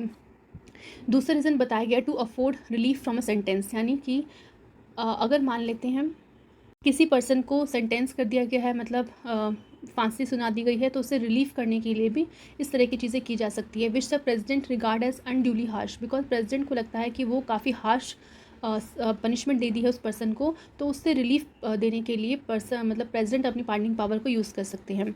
तो इन दो कारण की वजह से प्रेसिडेंट को ये पावर दी गई है हमारे कॉन्स्टिट्यूशन के द्वारा। तो एक एक करके हम इन पार्डनिंग पावर को पढ़ते हैं। तो सबसे पहला जो है आपका पार्डन है। पार्डन में आपको देखने को मिलेगा, बोला गया है कि it remove both the sentence and the conviction and completely absorbs the convict from all the sentences, punishment and disqualification. यानी अगर एक पर्सन को कोई भी पनिशमेंट मिली है, ठीक है, अगर उसका डिस्क्वालिफिकेशन हुआ है या फिर उसको कोई बहुत ही ज़्यादा मतलब उसने अपराध किया था, तो उसको सेंटेंस यानी कि उसे डेथ की सज़ा ऐसे कुछ दे दी गई है, तो इन सारी सज़ाओं को माफ़ करने के लिए हमारे प्रेसिडेंट के पास ये पावर आती है पार्डन। तो अगर मान लो प्रेसिडेंट ने किसी पर्सन को पार्डन कर दिया, तो इट मीन्स उसके सारे के सारे जो अपराध होंगे वो सब माफ़ हो जाएंगे, और उसका जो भी जेल में जितना भी टर्म था, चाहे उसे उम्र कैद की सज़ा दी गई हो, चाहे वो फांसी की सज़ा दी गई हो, चाहे वो 10 साल की सज़ा दी गई हो, सब की सब जो है कैंसिल हो जाएगी, सबसे वो बेसिकली छूट जाएगा, ठीक है, अगर उस पर्सन को पार्डन कर दिया जाए प्रेसिडेंट के द्वारा। तो देन हम बात करते हैं कम्यूटेशन की। कम्यूटेशन में आपको देखने को मिलेगा, यहाँ बोला जाता है कि it denote the substitution of one form of punishment from a lighter form. तो यहाँ पे आप देख सकते हो कि जो नेचर है पनिशमेंट का, उस नेचर को कहीं ना कहीं बदला जा रहा है। अगर मान लेते हैं किसी पर्सन को डेथ सेंटेंस सुनाया गया, यानी फांसी की सज़ा सुनाई गई है, तो उसे कम्यूट कर सकते हैं रिगरस पनिश इम्प्रिजनमेंट में, ठीक है। यानी एक पर्सन को मान लेते हैं फांसी की सज़ा दी गई बिकॉज उसने इस तरह से अपराध किया था कि हमारी जुडिशरी ने उसको डेथ सेंटेंस दे दिया, बट हम अगर हमारे प्रेसिडेंट उस पर्सन को कम्यूट कर देते हैं, तो इट मीन्स उस डेथ सेंटेंस को किस में बदल सकते हैं, वो लाइटर फॉर्म में बदल सकते हैं। तो राइटर फॉर्म क्या होगा, डेथ सेंटेंस का मान लेते हैं इम्प्रिजमेंट कर देते हैं कि भाई चलो ठीक है, उस पर्सन को फांसी ना देके उसे उम्र कैद की सज़ा दे सकते हैं। अगर मान लेते हैं किसी पर्सन को उम्र कैद की सज़ा दी गई है, तो उसे लाइटर फॉर्म में बदलने के लिए इट मीन्स उसे सिंपल इम्प्रिजमेंट दे सकते हैं। तो यहाँ पे जो है नेचर जो है बेसिकली पनिशमेंट का, उसको बेसिकली कम किया जा रहा है, एक हार्श पनिशमेंट से एक लाइटर फॉर्म ऑफ पनिशमेंट में बेसिकली चेंज किया जा रहा है, ठीक है। नेक्स्ट हम बात करते हैं रेमिशन की। तो रेमिशन में बेसिकली बोला जाता है कि यहाँ पे जो हमारे प्रेसिडेंट हैं वो पीरियड ऑफ सेंटेंस, ठीक है, यानी जो सेंटेंस का पीरियड है, यहाँ पे आपका देखना टाइम इन्वॉल्व हो जाएगा, ठीक है। यानी अगर मान लेते हैं किसी पर्सन को रिग्रेस इम्प्रिजमेंट मिला है 2 साल का, ठीक है, तो वो 2 साल का जो भी उसने इससे इम्प्रिजमेंट मिला है, तो उसे रिमिशन करके उसको 1 साल में कन्वर्ट कर सकते हैं। तो रिमिशन के केस में जो है नेचर जो है बेसिकली पनिशमेंट का वो चेंज नहीं हो रहा है, बट टाइम पीरियड को चेंज किया जा रहा है। यानी अभी भी आपको इम्प्रिजमेंट ही मिला, आपको उम्र कैद ही मिली है, बट उम्र कैद का जो टाइम था पहले आपका 2 साल था, अब उसको घटा के 1 साल कर दिया गया, बस ये डिफरेंस देखने को मिला रिमिशन में। तो आपको कम्यूटेशन और रिमिशन में बिल्कुल भी मतलब कंफ्यूज नहीं होना है। दोनों में आप देख सकते हो कि एक चीज़ से दूसरी चीज़ में कन्वर्ट हो रहा है, बट कम्यूटेशन में जो नेचर को बेसिकली लाइटर फॉर्म में मतलब एक हार्श जो आपका कह सकते हैं पनिशमेंट है, उसका नेचर जो है बेसिकली हार्श से लाइट फॉर्म में किया जा रहा है, और रिमिशन के केसेस में जो पीरियड है, टाइम पीरियड है, उसको रिड्यूस किया जा रहा है। और अगर आपका टाइम पीरियड रिड्यूस हो रहा है, तो इट मीन्स आपका नेचर ऑफ पनिशमेंट है वो चेंज नहीं होगा। अभी भी आपको इम्प्रिजमेंट मिली थी तो इम्प्रिजमेंट ही मिलेगी, बस आपका टाइम पीरियड आपका कम हो जाएगा। नेक्स्ट हम बात करते हैं रिस्पाइट की। तो रिस्पाइट में हम देखने को मिलेगा कि यहाँ पे भी क्या हो रहा है, लेसर सेंटेंस दी जा रही है किसको? ऐसे पर्सन को जो कि फिज़िकली डिसेबल है या फिर वो एक औरत है जो कि प्रेग्नेंट औरत है, ठीक है। अगर मान लेते हैं कोई एक ऐसा अपराधी है जो फिज़िकल डिसेबल है, लाइक उसके हाथ पाँव नहीं है, उसकी आँखों में कोई दिक्कत है, तो बिकॉज़ उसकी फ़िज़िकल कंडीशन ठीक नहीं है, तो उस केस में हमारे प्रेसिडेंट अगर चाह सकते हैं तो वो अपनी पार्डनिंग पावर में जो रिस्पाइट वाली उनकी जो पावर है उसके थ्रू उस पर्सन का जो है सेंटेंस जो है कम कर सकते हैं। अब आपको यहाँ पे ध्यान रखना है, यहाँ पे क्लियरली मेंशन नहीं किया गया है कि किस चीज़ को कम करने की बात की जा रही है। क्या वो नेचर ऑफ पनिशमेंट को कम कर रहे हैं या फिर टाइम ऑफ पनिशमेंट को कम कर रहे हैं, ठीक है। तो यहाँ पे आप जो रिस्पॉन्सिबिलिटी है कह सकते हैं हमारे प्रेसिडेंट के ऊपर है कि वो किस चीज़ को यहाँ पे कम करते हैं, बिकॉज कुछ चीज़ तो है जो कम हो रही है, ठीक है। चाहे वो आपकी टाइम पीरियड कम हो रहा हो या फिर आपकी जो नेचर है वो कम हो रहा हो, तो वो हमारे कौन डिसाइड करेंगे? प्रेसिडेंट डिसाइड करेंगे कि वो जो पर्सन है उसकी मतलब जो टाइम पीरियड है, जो साल है, मान लो उस पर्सन को 10 साल की सज़ा दी गई है तो उसको 10 साल से जो आप 5 साल दे रहे हो, अगर या फिर उससे डेथ सेंटेंस दिया हो तो उसको कम करके वो इम्प्रिजमेंट दे रहे हो, तो वो प्रेसिडेंट डिसाइड करेंगे। बट यहाँ पे आपको क्या रखना है कि कोई भी चीज़ जो है उसका सेंटेंस यहाँ पे कम किया जा रहा है ऐसे पर्सन का जो कि डिसेबल है या फिर ऐसी वुमेन जो कि प्रेग्नेंट वुमेन है।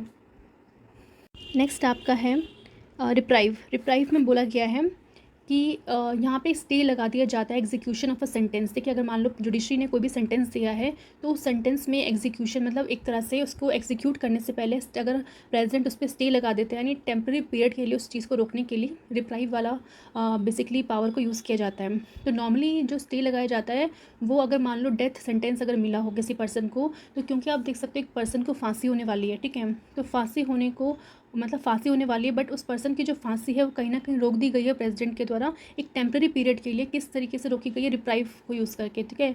जो रिप्राइव वाली पार्डनिंग पावर है प्रेसिडेंट की, उसको यूज़ करके टेम्प्रेरी पीरियड के लिए उस सेंटेंस को जो है बेसिकली रोक दिया गया है।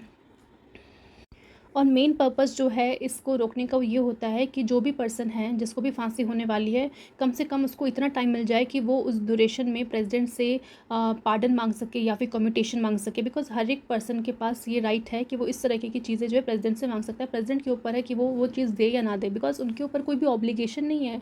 वो अपनी मर्ज़ी से इस पावर को यूज़ कर सकता है। उन्हें लगेगा कि सच में अगर उस पर्सन को पार्डन करना ज़रूरी है तो कर देंगे, अगर लगेगा कि नहीं उसने सच में इतना घिनौना अपराध किया है, भले ही वो पर्सन पार्डन मांग रहा हो, कम्यूटेशन मांग रहा हो प्रेसिडेंट से, पर फिर भी प्रेसिडेंट जो है नहीं देंगे, ठीक है। तो ये कहीं ना कहीं प्रेसिडेंट की कह सकते हैं डिस्क्रिप्शन के अंदर है कि वो किस पर्सन को पार्डन करते हैं, किसको कम्यूट करते हैं, ठीक है। बट एक तरीके से हम कह सकते हैं ये 5 तरीके से पार्डनिंग पावर है जो हमारे कॉन्स्टिट्यूशन के द्वारा दी गई है हमारे प्रेसिडेंट को।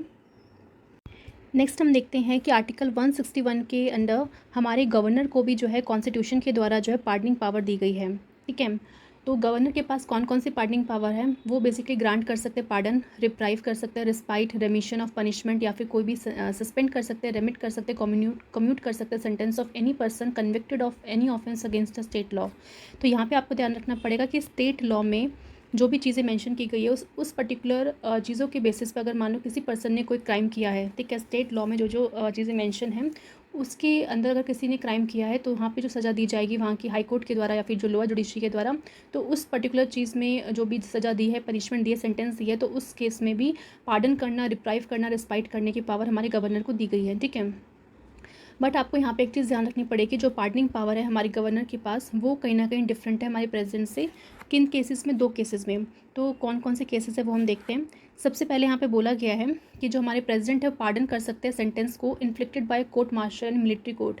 तो जो भी हमारी मिलिट्रीज होती है उनके खुद के कोर्ट्स होते हैं, बिकॉज वहाँ पे वो अपनी उस कोर्ट में अपने जो भी केसेस होते हैं उसको सॉल्व करते हैं। तो अगर मान लो किसी पर्सन को मिलिट्री कोर्ट के द्वारा कोई पनिशमेंट मिल गई, कोई सेंटेंस मिल गया, ठीक है, मान लो डेथ सेंटेंस मिल गया, तो डेथ सेंटेंस के केस में हमारे प्रेसिडेंट ही उसको पार्डन कर सकते हैं, गवर्नर नहीं, ठीक है। तो भले ही वो चीज़ हमारे स्टेट में क्यों ना हो, ठीक है, बट गवर्नर जो है मिलिट्री कोर्ट के द्वारा जो भी पनिशमेंट दी जाती है, जो भी सेंटेंस दी जाती है, उसको वो पार्डन नहीं कर सकते, सिर्फ और सिर्फ हमारे प्रेसिडेंट ही कर सकते हैं, ठीक है। बिकॉज मिलिट्री कोर्ट में किसका चलता है? प्रेसिडेंट का चलता है, गवर्नर का नहीं, ठीक है।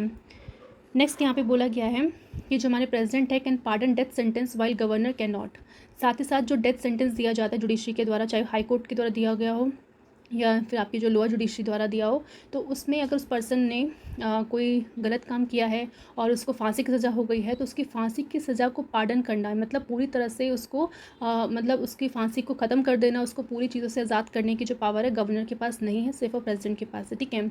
Even if a state law prescribe death sentence, यानी इवन अगर उस पर्सन को स्टेट के द्वारा जो स्टेट का जो लॉ है उसके द्वारा उसको डेथ सेंटेंस दिया हो, मतलब स्टेट के किसी लॉ जो स्टेट में जो भी पर्टिकुलर लॉज होंगे उस लॉ का उसने उल्लंघन किया है, उसके थ्रू उसने कोई क्राइम किया है एंड उसकी जो जुडिशरी है वहाँ की जुडिशरी ने उसको डेथ सेंटेंस दिया है, तब भी हमारे गवर्नर जो है उस डेथ सेंटेंस को पार्डन नहीं कर सकते, क्योंकि जो पावर है to grant pardon lies with the president and not the governor. ठीक है, बिकॉज आप खुद सोचो एक बहुत बड़ी रिस्पॉन्सिबिलिटी, या किसी पर्सन को फांसी की सज़ा सुनाई दी है, भले वो लोअर जुडिशरी ने दी हो या फिर उसकी हाई कोर्ट ने दी हो, क्योंकि स्टेट के अंदर आपको ये दो देखने को मिलते हैं, हाई कोर्ट और लोअर जुडिशरी जो होती है।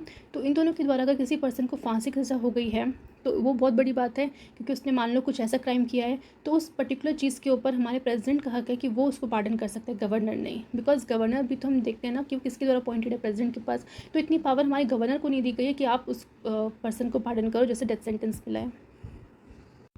बट इसका क्या मतलब है कि डेथ सेंटेंस के केस में हमारे गवर्नर कुछ नहीं कर सकते? नहीं, ऐसा बिल्कुल नहीं है। अगर किसी पर्सन को स्टेट लॉ के हिसाब से डेथ सेंटेंस मिला है तो बस हमारे गवर्नर उसको पार्डन नहीं कर सकते। पार्डन मतलब पूरी तरीके से माफ़ नहीं कर सकते, बट वो क्या कर सकते हैं, उसे सस्पेंड कर सकते हैं, उसकी जो भी पनिशमेंट है, या फिर उसको रेमिट कर सकते हैं, कम्यूट कर सकते हैं, उसका नेचर कम कर सकते हैं। जैसे अगर मान लो किसी को डेथ सेंटेंस मिला है तो उसे कम्यूट करके जो है रिग्रेस इम्प्रिजमेंट में लेके आ सकते हैं। ठीक है, उसका या फिर टाइम पीरियड कम कर सकते हैं। तो ये चीज़ कर सकते हो डेथ सेंटेंस के केस में, बस पार्डन नहीं कर सकते। ठीक है, तो यहाँ पे हम बोल सकते हैं कि both the governor and the president have concurrent power in respect of suspension, रेमिशन, commutation of death sentence. यानी कि एक ऐसी फील्ड है जहाँ पे दोनों की पावर एक जैसी है। वो किस फील्ड में? डेथ सेंटेंस में। कि डेथ सेंटेंस में हमारे गवर्नर हो या हमारे प्रेसिडेंट, दोनों के पास पावर है कि वो उस डेथ सेंटेंस को, जो जिस भी पर्सन को डेथ सेंटेंस मिला है उसकी उस डेथ सेंटेंस को सस्पेंशन कर सकते हैं, रेमिशन कर सकते हैं, कम्यूट कर सकते हैं, एक तरह से उसकी सज़ा कम कर सकते हैं। ठीक है, तो यहाँ पे दोनों की पावर सेम हो जाती है, बट डिफरेंट कहाँ देखने को मिलती है? जब पार्डन करना हो या फिर जो मिलिट्री कोर्ट के द्वारा जो भी सज़ा दी हो उस केस में उसको पार्डन करना हो। ठीक है, नेक्स्ट हम देखेंगे कि जो हमारे सुप्रीम कोर्ट है उसने एग्जामिन की है pardoning power of the president under the different cases, यानी डिफरेंट केसेस के अंदर कैसे प्रेसिडेंट की जो पार्डनिंग पावर है काम करती है। तो उसकी कुछ प्रिंसिपल्स हम देख लेते हैं। सबसे पहले यहाँ बोला गया है कि अगर मान लेते कोई पिटिशनर है जिसने एक मर्सी पिटिशन डाली है प्रेसिडेंट को कि हमें, मतलब मर्सी पिटिशन के अंदर जो हमारे प्रेसिडेंट है वो पार्डन वगैरह कर सकते हैं। तो अगर मान लो पिटिशनर ने मर्सी पिटिशन डाली है एंड वो कह रहा है कि जो भी वो बातें हैं वो प्रेसिडेंट के सामने ही बोलेगा कि मतलब क्या उससे गलती हुई है या फिर क्या उससे क्राइम हुआ है, मतलब कुछ भी अगर बात करना है, ओरल हियरिंग करनी है तो प्रेसिडेंट के सामने करेगा। तो वो राइट जो है बेसिकली उस पिटिशनर के पास नहीं है। ठीक है, तो आप याद रखना कि पिटिशनर फॉर मर्सी के लिए भले डाल रहा है बट उसके पास कोई राइट नहीं है कि वो ओरल हियरिंग के लिए प्रेसिडेंट के सामने जाके जो है वो कहे। उसके पास पूरा हक है कि वो जुडिशरी के सामने जो चाहे बोल सकता है, अपने अपने जो भी क्राइम है उसके अगेंस्ट जो भी उससे लगता है उसके बारे में पूरा चीज़ बोल सकता है। बट ये वो नहीं कह सकता कि मर्सी पिटिशन के अंदर मुझे ये राइट भी दे दो कि मैं जो भी बोलूँगा सिर्फ प्रेसिडेंट के सामने बोलूँगा और किसी के सामने नहीं बोलूँगा। तो ये राइट उसको नहीं दिया गया है। नेक्स्ट बोला जा रहा है कि जो हमारे प्रेसिडेंट है वो एग्जामिन करेंगे evidence a fresh and take a view different from the view taken by the court. यानी अगर मान लो किसी पर्टिकुलर पर्सन के केस में जिसको प्रेसिडेंट को लगता है कि हाँ भाई इसको जो है बेसिकली इसका केस को देखना चाहिए, तो उसके जो भी एविडेंस होंगे, जो भी उसने क्राइम किया उसके जो भी एविडेंस होंगे, तो उसको फ्रेश तरीके से हमारे प्रेसिडेंट जो है देखेंगे, एग्जामिन करेंगे और वो अपना व्यू पॉइंट चाहे तो जो कोर्ट का व्यू पॉइंट है उसे डिफरेंट रख सकते हैं। अगर मान लो कोर्ट ने इस एंगल के तहत उसको सोचा है, उसको फिर सजा दी है, तो प्रेसिडेंट चाहे तो अपना अलग व्यू पॉइंट रख सकते हैं और उस हिसाब से देख सकते हैं कि हाँ इस पर्सन को मर्सी दी जानी चाहिए, नहीं या फिर नहीं दी जानी चाहिए। ठीक है, नेक्स्ट बोला जा रहा है कि जो पावर है to be exercise by the president on the advice of union cabinet, यानी प्रेसिडेंट जो भी ये पावर को यूज़ करते हैं, अपनी पार्डनिंग पावर को जब भी वो यूज़ करेंगे तो ऐसा नहीं है कि अपनी मर्ज़ी से करेंगे, वो किसके एडवाइस में करेंगे? कैबिनेट। अगर यानी कैबिनेट ने एक बार बोल दिया कि इस पर्सन को आपको पार्डन करना है तो प्रेसिडेंट उसको पार्डन कर देंगे। नेक्स्ट बोला जा रहा है कि जो president is not bound to give reason for his order. एक बार प्रेसिडेंट ने ऑर्डर दे दिया कि भाई मैं इस पर्टिकुलर पर्सन की सज़ा को कम्यूट कर रहा हूँ या फिर रिप्राइव कर रहा हूँ, रिस्पाइट कर रहा हूँ या पार्डन कर रहा हूँ, तो कोई भी पर्सन या फिर कोई भी जुडिशरी उससे ये पूछ नहीं सकते कि आपने ऐसा क्यों किया है। ठीक है, नेक्स्ट यहाँ पे बोला जा रहा है कि जो हमारे प्रेसिडेंट हैं वो अफोर्ड कर सकते relief not only for from a sentence that he regards as unduly harsh but also from an evident mistake. ठीक है, यानी अगर मान लो कोई भी एविडेंस का मिस्टेक हुआ है उस केस में भी जो है प्रेसिडेंट उस पर्सन को रिलीफ दे सकते हैं, और साथ ही साथ अगर मान लो किसी पर्सन को लगता है कि काफ़ी हार्श पनिशमेंट दी गई है जो भी उसने काम किया उसके तहत, तो उस केस में भी उसको रिलीफ दे सकते हैं। नेक्स्ट बोला जा रहा है कि there is no need for a supreme court to lay down specific guideline for the exercise of power by the president, यानी कि सुप्रीम कोर्ट को ज़रूरी नहीं है कि वो उन गाइडलाइंस को लिखे जिस गाइडलाइंस को फॉलो करके हमारे प्रेसिडेंट उस पावर का यूज़ कर सकते हैं, ठीक है। तो वो गाइडलाइंस हमारे सुप्रीम कोर्ट को बताने की ज़रूरत नहीं है, बिकॉज प्रेसिडेंट अपने हिसाब से अपनी इस पावर को यूज़ कर सकते हैं, और कैबिनेट, जैसे कि हमने देखा, कैबिनेट के अकॉर्डिंग ही वो इस पावर का यूज़ करके किसी पर्सन को पार्डन कर सकते हैं। नेक्स्ट यहाँ बोला गया है कि जो exercise of power by the president is not subjected to judicial review, ठीक है, except where the presidential decision is arbitrary, irrational, mala fide और डिस्क्रिमिनेटरी।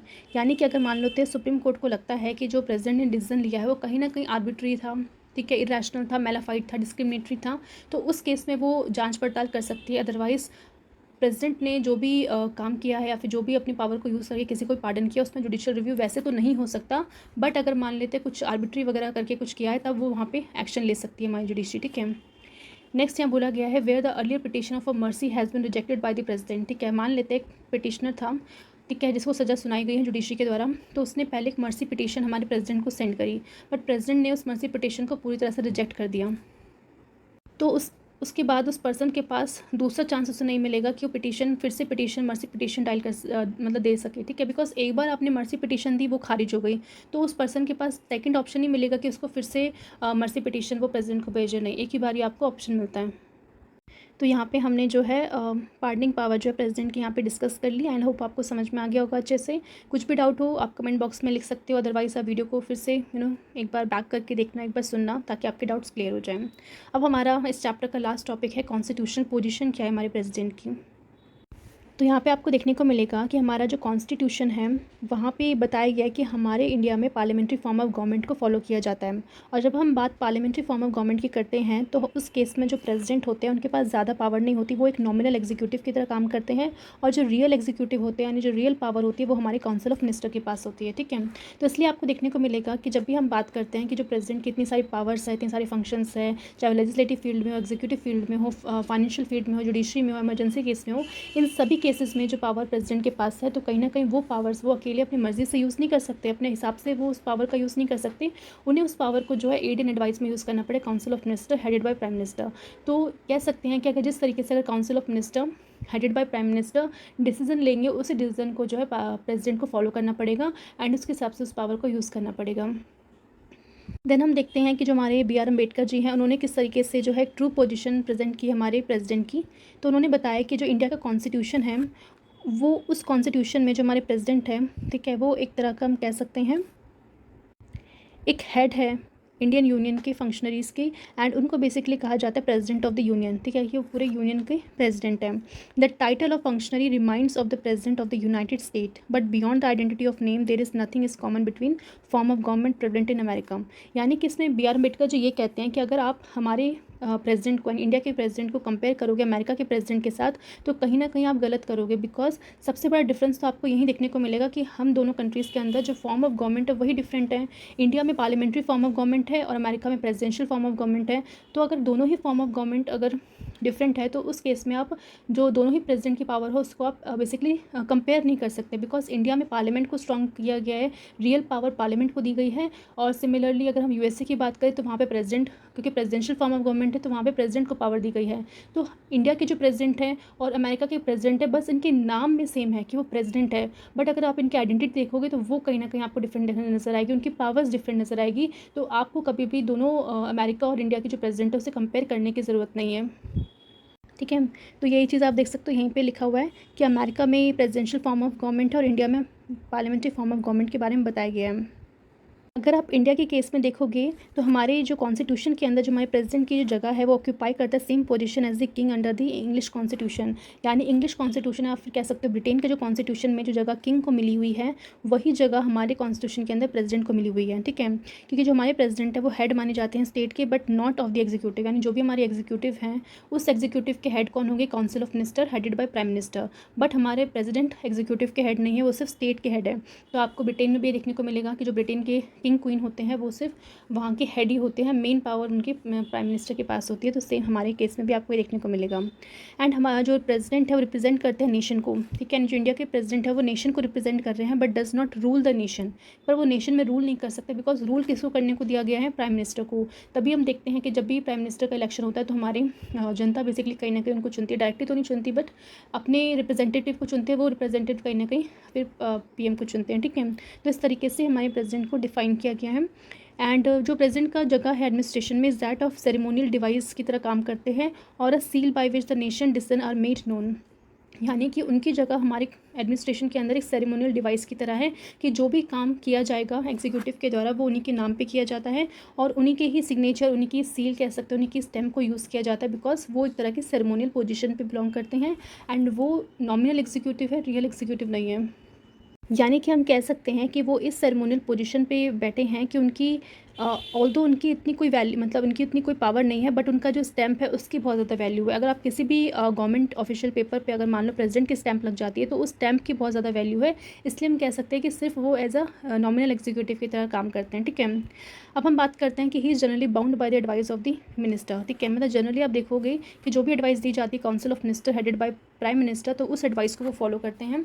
बट अगर वो एडवाइस कहीं ना कहीं अनकॉन्स्टिट्यूशनल है, सही नहीं है, तो वो चाहे तो उस एडवाइस को मना भी कर सकते हैं। But most of the cases में जो भी एडवाइस दी जाती है council of minister headed by prime minister के द्वारा, तो वो उस एडवाइस के कारण मतलब के साथ जो फॉलो करते हैं, उस पर काम करते हैं। बट अगर हम कंपेयर करें जो यूएसए के प्रेसिडेंट है उन पर, तो जो यूएसए के प्रेसिडेंट है उनके पास पावर है कि वो अपने सेक्रेटरी को, यानी सेक्रेटरी इन द सेंस कि जिनके पास कोई भी चार्ज होता है, तो जैसे मान लो उनके यहाँ मिनिस्ट्री होती है, सेक्रेटरी होती है, तो उस केस में वो प्रेसिडेंट जो है सेक्रेटरी को अपनी पोजीशन से हटा सकते हैं। बट हमारे यहाँ कह सकते हैं इंडिया के जो प्रेसिडेंट है वहाँ पे भी आपको देखने को मिलेगा कि जो हमारे मिनिस्टर हैं, ठीक है, जिन्हें पर्टिकुलर मिनिस्ट्री असाइन की गई है, वो मिनिस्टर कहीं ना कहीं प्रेसिडेंट की प्लेजर पे काम करते हैं। बट यहाँ पे जो प्रेसिडेंट का प्लेजर है उसमें आप ये नहीं कह सकते कि वो कभी भी किसी भी मिनिस्टर को हटा सकता है। जैसे आप यूएसए केस में देखोगे तो कि वो अपने सेक्रेटरी को कभी भी हटा सकते हैं, बट हमारे केस में जो इंडिया के प्रेसिडेंट है वो उस प्लेजर में किसी अपने हिसाब से जो है मिनिस्टर को नहीं हटा सकते। यानी फिर क्या किया जाएगा, अगर मान लेते हैं प्राइम मिनिस्टर ने उन्हें एडवाइस किया कि भाई ये मिनिस्टर अच्छे से काम नहीं कर रहा है, तो मैं आपको एडवाइस कर रहा हूँ कि आप इसको निकाल दीजिए, तब जो है प्रेसिडेंट कह सकते हैं उस मिनिस्टर को निकाल सकता है, अदरवाइज़ वो अपनी मर्ज़ी से नहीं निकाल सकता, ठीक है।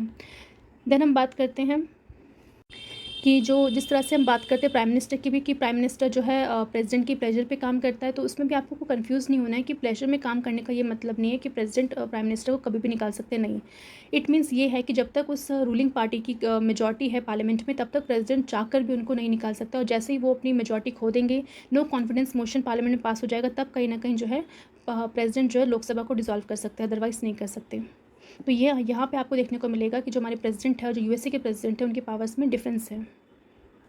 नेक्स्ट हम देखेंगे कि 3 आर्टिकल्स आपको देखने को मिलेंगे, आर्टिकल 53, 74, 75, जो कि कहीं ना कहीं एस्टिमेट करते हैं कॉन्स्टिट्यूशनल पोजीशन क्या है प्रेसिडेंट की, particular reference to this provisions, ठीक है।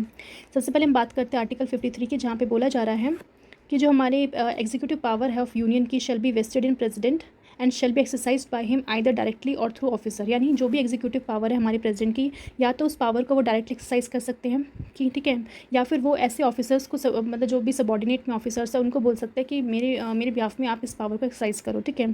तो ये चीज़ कहाँ पे बोली गई है, हमारे आर्टिकल 53 में। तो आपको जो भी एग्जीक्यूटिव देखने को मिलेगा सेंटर में, जैसे आपको देख सकते हैं काउंसिल ऑफ मिनिस्टर ये सब है, तो उनको जो एग्जीक्यूटिव पावर दी गई है प्रेसिडेंट को, तो वो प्रेसिडेंट जो है इस पावर को खुद एक्सरसाइज कर सकते हैं, या फिर वो ऑफिसर्स को बोल सकते हैं कि आप इस पावर को एक्सरसाइज कीजिए।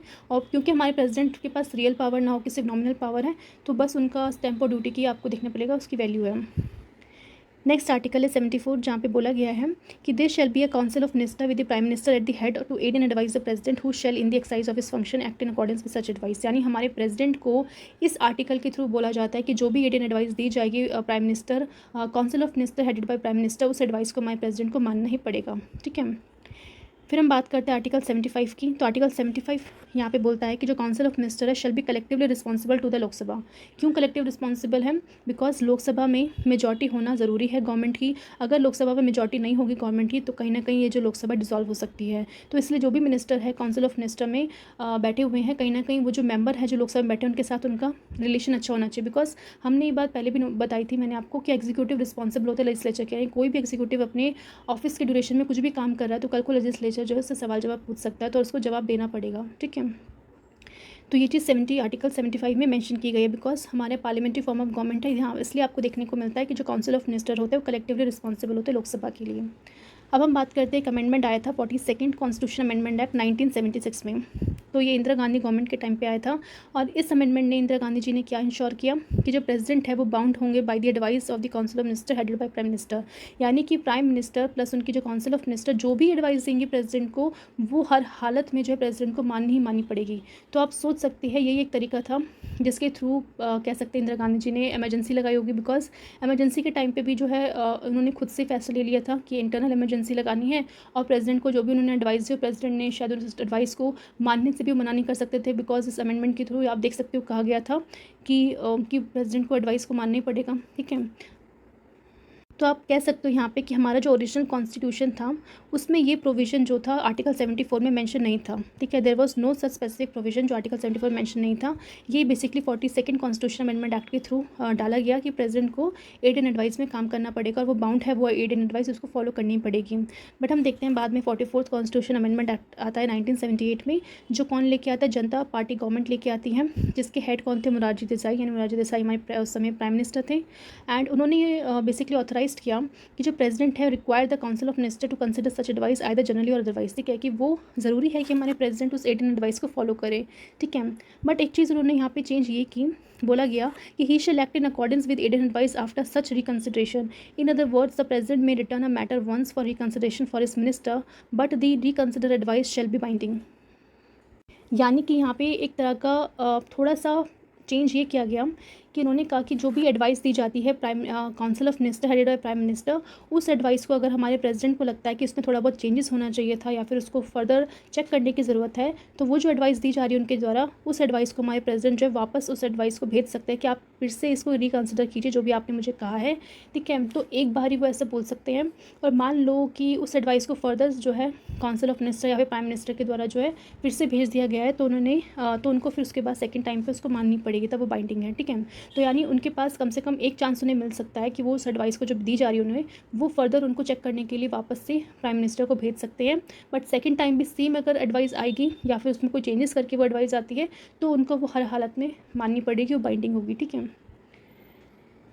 तो इस चीज़ को समझने के लिए आप एक केस देख सकते हैं कि अक्टूबर 1997 में हुआ क्या था कि जो हमारी कैबिनेट है उस टाइम में उसने रिकमेंड किया था प्रेसिडेंट को, और 1997 में जो प्रेसिडेंट थे वो KR नारायण थे, और उनके कैबिनेट ने ये मतलब बेसिकली रिकमेंड किया कि आपको एक प्रेसिडेंशियल रूल को इम्पोज करना पड़ेगा उत्तर प्रदेश में, ठीक है।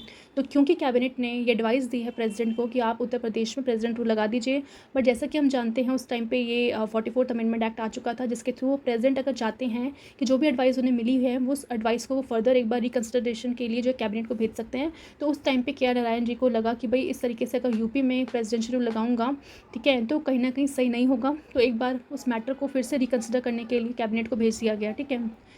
अब वो मैटर मान लेते हैं कि कंसिडर करने के लिए भेज दिया गया, अगर फिर से अगर मान लो कैबिनेट ने अगर वो मतलब भेज दिया उनको, तो उनको फिर मानना ही पड़ा, ठीक है।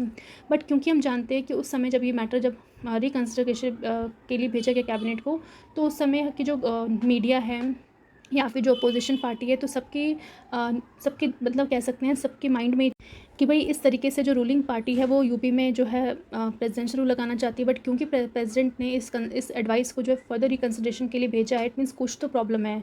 यानी कि कहीं ऐसा तो नहीं रूलिंग पार्टी अपनी मर्जी से लगाना चाहती है उत्तर प्रदेश में प्रेसिडेंट रूल।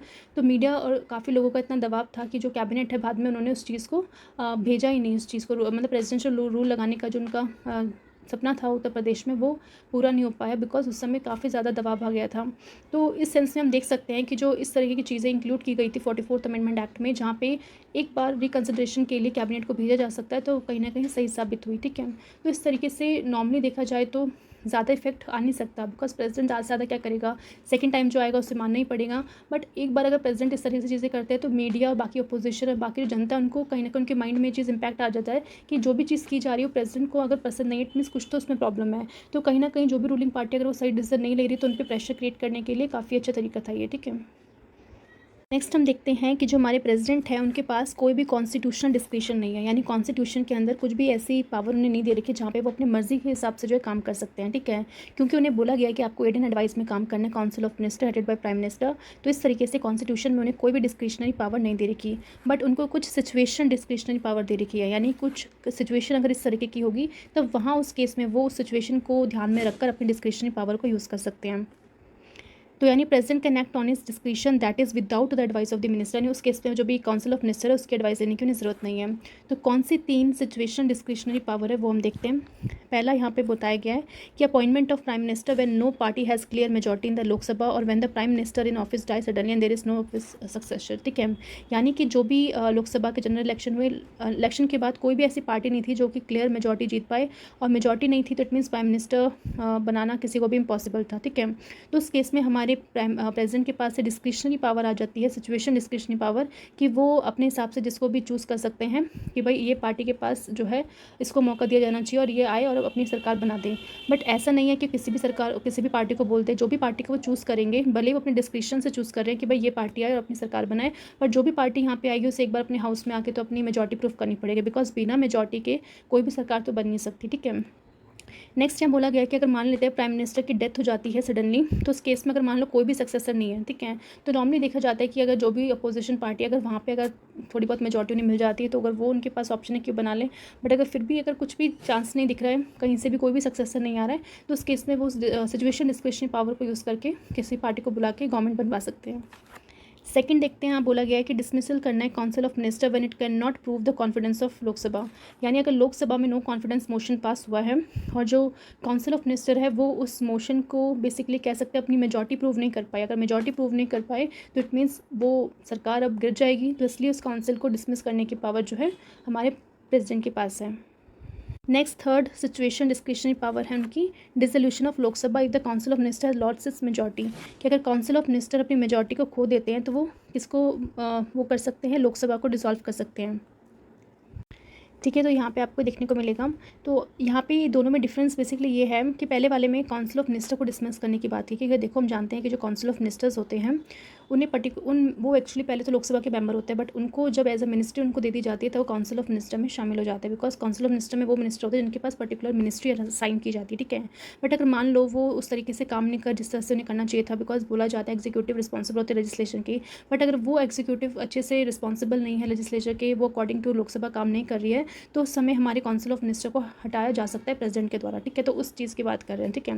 और थर्ड में बात कर रहे हैं कि जब काउंसिल ऑफ मिनिस्टर अपनी मेजॉरिटी खो देती है, नो कॉन्फिडेंस मोशन जब पास होता है, तो उस केस में क्योंकि नो कॉन्फिडेंस मोशन पास हो गया, तो जैसे ही नो कॉन्फिडेंस मोशन पास होगा तो काउंसिल ऑफ मिनिस्टर तो जाएगा ही जाएगा, बट पूरी की पूरी लोकसभा भी जाएगी साथ में, ठीक है। तो जितने भी मेंबर्स होते हैं, एमपीज़ वगैरह होते हैं, वो भी डिसॉल्व हो जाते हैं, उनकी भी जो कह सकते हैं सीट चली जाती है, ठीक है। फिर उसके बाद फ्रेश इलेक्शंस किए जाते हैं। तो ये इन 3 केसेस के ऊपर जो है प्रेसिडेंट के पास सिचुएशन डिस्क्रिशनरी पावर दी गई है।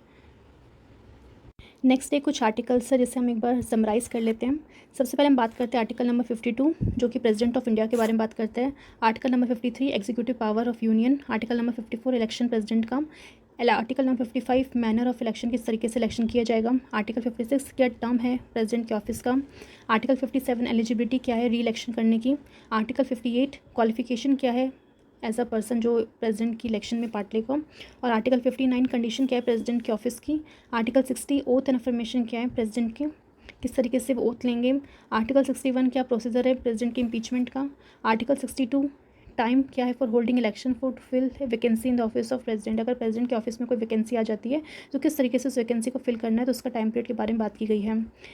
नेक्स्ट हम बात करते हैं आर्टिकल नंबर 65 जो बात करते हैं vice president to act as a president और to discharge his function. Article number 71 matters related to election of president.